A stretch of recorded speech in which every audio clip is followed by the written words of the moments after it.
জয়ন্তী বাজার।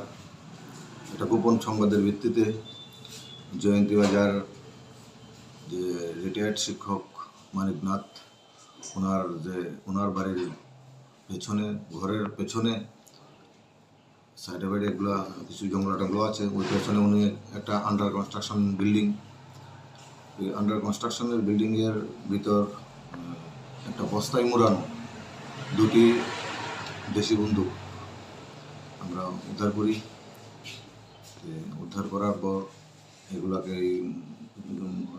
উপস্থিত লোকজনের সামনে এগুলো আমরা উদ্ধার করি।